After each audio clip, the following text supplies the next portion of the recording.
Hello and welcome to CMC Markets Trading Outlook for the week of January the 12th, 2015. My name is Colin Szynski, Chief Market Strategist. Our topic this week is how opinions are mixed as earnings season starts. We're coming off quite a volatile week for global stock markets. We had 2 days where we had markets go down substantially, 2 days where they came roaring right back substantially, and then Friday started out positive, and then we've seen some weakness into the afternoon. So we're trying to it seems as though traders are trying to feel their way through things and figure out what direction things may go from here. Because we've also seen similar swings and fairly large swings in things like crude oil and in things like the euro dollar. And there's been two substantial news items here on Friday, the 9th of January. One was U.S. non-farm payrolls. One was talk out of the ECB of a 500 billion euro quantitative easing program. Those are two things that have not only impacted markets today, but may continue to impact markets right through the rest of the month. Now, the week of the 12th is pretty light for economic news overall, especially relative to the preceding week. And the ECB meeting, which everyone's looking forward to, isn't until the following week. It's not until the week of the 19th. So we're in a week where we do get a bit of a lull, but filling that void is we get the first earnings reports for Q4.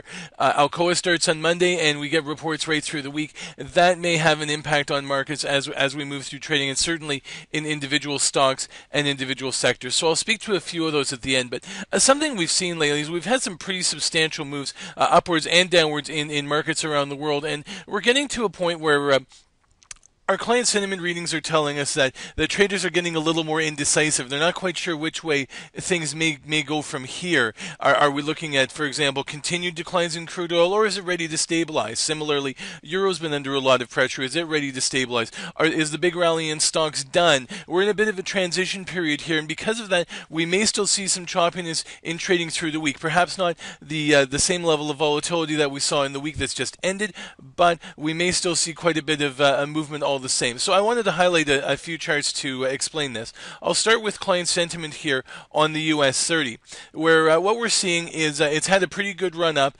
but maybe starting to top out here. We've got clients are now down to about 50 to 60% long in terms of the actual number of client positions, but in terms of the value of positions, we're seeing clients now 71 to 75% short. So what does that mean is that we've got a larger number of small long positions, but people that are short appear to have more conviction because they're starting to take on larger positions.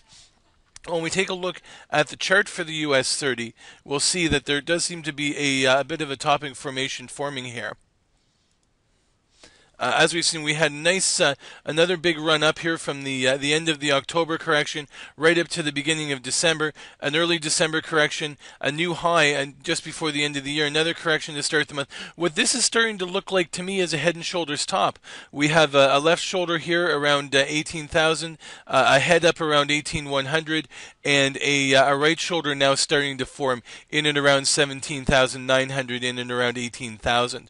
On top of this, the high at the end of December was not confirmed by the RSI. This suggests slowing upward momentum. So does this mean we're moving into a sideways trading pattern, or the start of a deeper correction remains to be seen? But it does look as though upside for stocks could be limited heading into earnings season. Things are starting to look a bit tired. Moving on, I wanted to also highlight some of the action in sentiment surrounding crude oil, and in particular, I wanted to look at WTI sentiment, at Brent sentiment, and also at CAD US dollar sentiment. The reason for this is we've had a pretty substantial crushing of crude oil markets over the last few months. They've lost over 50%. They've gone from above $100 down to below 50. Now we're getting to a point where perhaps crude oil may start to stabilize. On Friday, Brent went below went below 50 and stayed below 50. So it's finally achieved what it seemed to be trending towards. Earlier in the week, it had gone below just for a cup of coffee and then bounced back. Now it's gone below and kind of stayed below. It looks to me as though we could be seeing crude oil start to move into a trading range where it could stabilize, say between 45 and 55, swinging up and down around this $50 big huge psychological level for some time. And this may be bearing out in the in the client sentiment. If we look at crude oil, clients are indecisive here. We have, in terms of number of clients, they're still net long.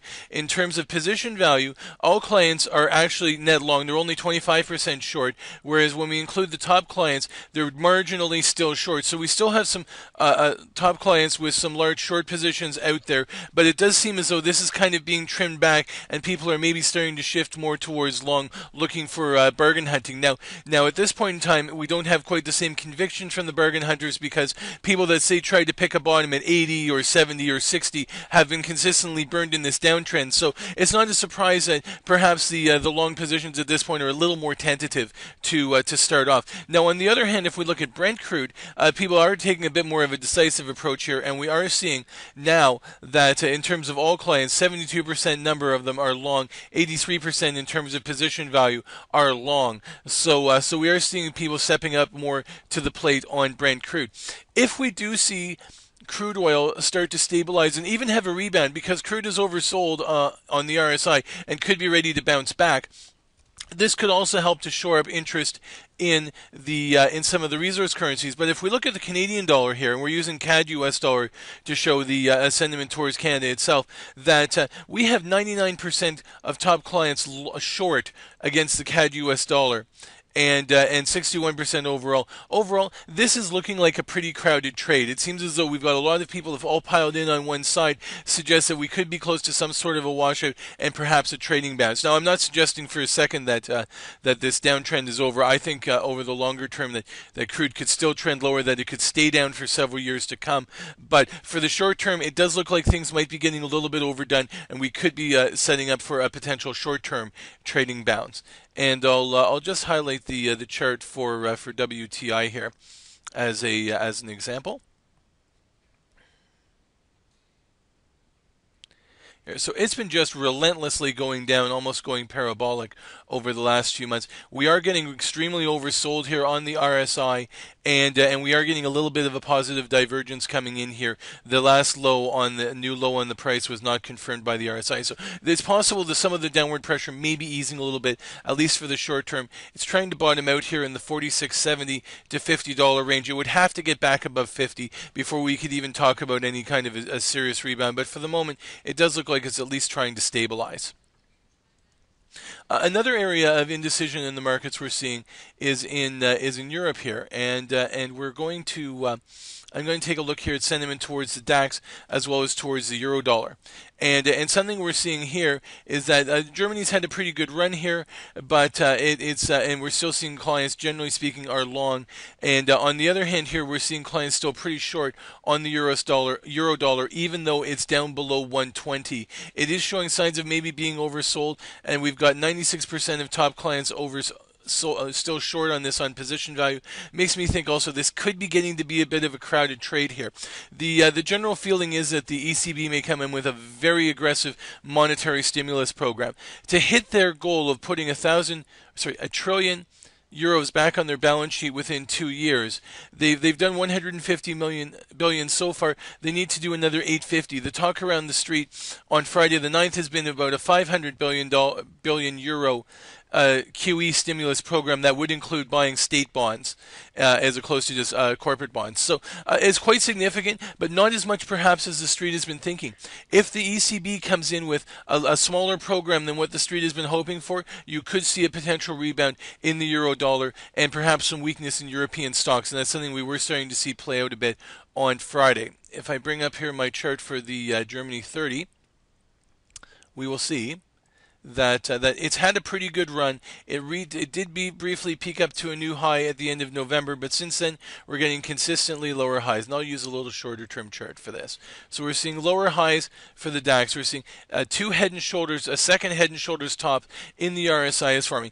When we do get patterns show up in things like the RSI and the MACD and the stochastics, they're very significant. You need to pay attention to them as a trader because they can be quite powerful signals. They're rare, but worth keeping an eye on. So although right now we have a symmetrical triangle forming in the DAX, the lower highs do suggest upward momentum fading and that we could see a bigger correction. Current resistance 9,800, then 9,900. Initial support around 95.85, and then this is around 94.35. Looking at the euro dollar, we'll see that it's on the other hand is starting to get pretty extended to the downside, similar to crude oil really. But we've seen here just steady trending lower, and then recently when it took out 122.80, the bottom fell out and it's dropped as low as 117.50. It seems to be trying to get some support between 117.50, 118.50. And then this is 119, and then potential resistance up closer to the 120 even round number, which is right in here. We are oversold on the RSI. Previous experience shows it could get more oversold, but at this point it looks like the downward pressure is easing a little. Maybe we see it stabilize in the short term. I think really you'll probably see a bigger trend change in the euro next week, the week of the 19th, after and in and around the actual ECB meeting, and when the announcement actually does finally come out. So this could be choppy through the week here. Another area we're seeing of indecision is in the resource dollars, and here I've got the New Zealand dollar, the Aussie dollar, and gold. Both the New Zealand and Aussie dollars were hit pretty hard in the second half of 2014 on a combination of falling commodity prices and their central banks running active campaigns to try and drive those dollars down. And boy, did they ever, particularly the RBNZ, who actually went in and intervened directly in forex markets. More recently, these pairs have started to level off and are showing signs of bottoming out. If we look at the Kiwi dollar here, we can see that although on the overall number of clients, people are still short, but in terms of actual position value, people are starting to go long. So it's possible some of the people that were short are trimming back on their positions, or have or because of the declines we've seen, have taken smaller positions on the short side. We're starting to see people take larger positions on the long side, suggesting that that people are starting to get a little bit more bullish that the worst might be behind it. In terms of the Aussie dollar, we're still seeing here that even though the price has stabilized a bit, people are still heavily net short on the Aussie dollar at 90% short on the position value. It's another trade that's looking like it might be getting kind of crowded on this side and vulnerable to a reversal. And even when we look at metal prices here, we're seeing indecision as well with gold. We have the number of clients long, but we still see a marginally short position in terms of position value. Now it looks as though people have been covering their shorts on gold and are starting to go long. Now because gold's been hit so hard over the last few years, it's another case where the bulls are a little bit cautious and tentative at this point, perhaps going in with smaller positions than with both feet. But if we do start to get more of an ECB stimulus program and they do start pumping money back into the system, gold could be ready to rally as it did previously in previous times when the ECB ramped up its balance sheet. So I'll just show some of these charts here. We'll start with the New Zealand dollar,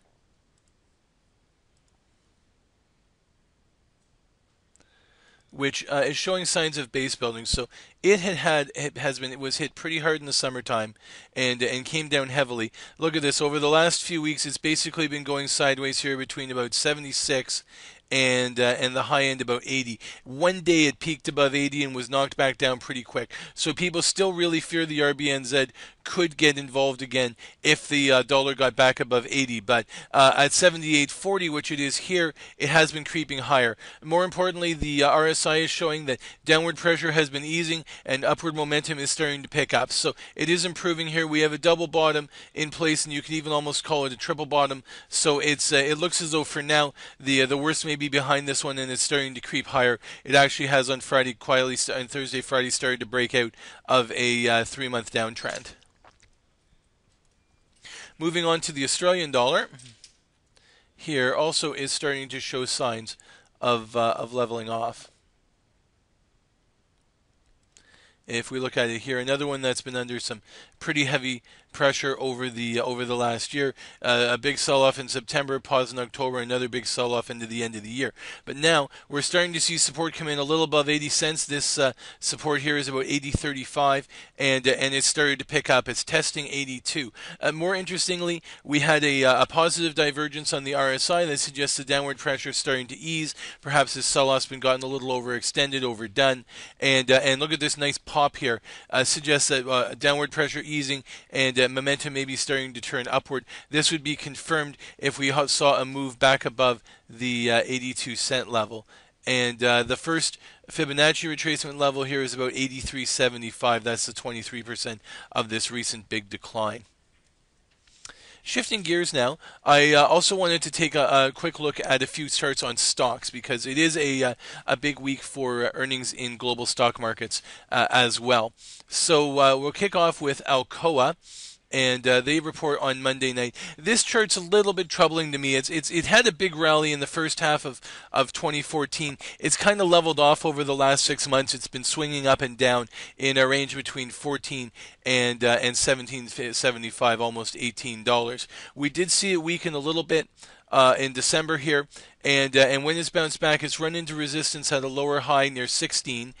With the RSI's come back, but even peaking above 50, it's not showing a lot of conviction to the upside. With the weakness in demand for metals, this one could be vulnerable on an earnings disappointment.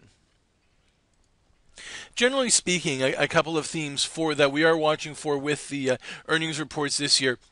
And going into 2015 for the U.S. is the guidance. The earnings themselves should be pretty strong for U.S. companies, particularly those with more exposure to the domestic market. U.S. multinationals, however, may be more vulnerable for two reasons. One, they're exposed to some of the areas where economies have been weaker, such as Europe or China. And second, they're more vulnerable to the impact of the rise in the U.S. dollar. The U.S. dollar has moved up dramatically in the quarter and in the last 6 months, really. And what that means is overseas earnings, when translated back to U.S. dollars, come in at a lower rate. So we'll be watching to see, does that hit guidance? Does that hit earnings in the fourth quarter? And the other area will be the collapse in crude oil prices, and what does that do? Not just for the energy sector, but for other sectors, because for there are a lot of other sectors where fuel is a major cost component, and all of a sudden their outlook may change substantially. So I'm going to start actually with that and look at the crude oil price here against two significant stocks that are reporting this week. The pink line here is CSX, which is a railroad. And of course, they're a transportation company. Now, the railroads haven't moved up as much as, say, the airlines have, who are even more exposed to fuel. But this has definitely been creeping higher. We'll see what lower energy costs mean for CSX's guidance and the railroads. The airlines will look at, they report a little bit later in the quarter. The other one really to keep an eye on here is Schlumberger, which is a big oil and gas drilling and service company. Now, it's been tracking crude oil prices lower for the last few months, but it has not come down as much. Their stock has not come down as much as crude oil price. There's a huge gap here that in performance that leaves Schlumberger very vulnerable here. And the reason for this is this: the drilling companies over time are likely to see themselves get squeezed as activity in the oil patch slows, as people slow down capital programs, slow down exploration. That can hit the drilling companies. Now, they may for a little while be able to get by on existing contracts, but once those come due and start to roll over, we could see oil companies demanding lower day rates, saying we don't want so many rigs, you got to cut your cost, we got to get our costs down, and that's a sector that's likely to see the brunt of that first off. So when as Schlumberger reports will be the first sign, then we'll watch Halliburton, some of the ones in Canada as well, and see, is that starting to hit yet, or is that being drawn out? And are the producers starting to respond? Are oil and gas producers acting like they think that this is a quick blip down and are in a quick recovery like we had in 2008, 2009, or are they starting to realize that this could be more like 1986, where prices went down and stayed down? And so we'll start to watch for that as well, and we'll look for that as well when the energy producers themselves report a little later in the month. The other sector to keep an eye on here is that's reporting in significant numbers this week is the U.S. financial services.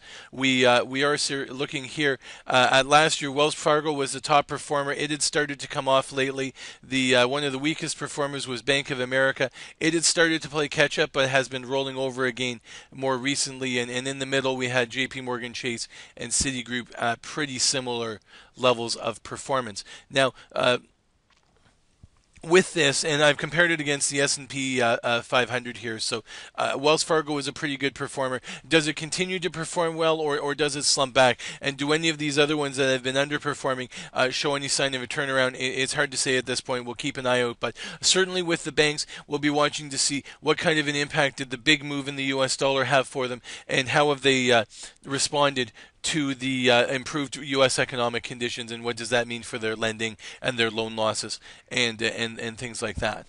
So this week, more of a focus perhaps on earnings than on the economy, on the the big macro side, the indices, commodities, and currencies, we may see some more back and forth trading as things kind of settle out and people wait for the ECB the following week, and actually the Fed is the week after. So there's still lots of news to come in January, both on the central bank side as well as on the earnings side. Earnings just keep ramping up from here. So that's too significant, and it looks like another busy week for trading.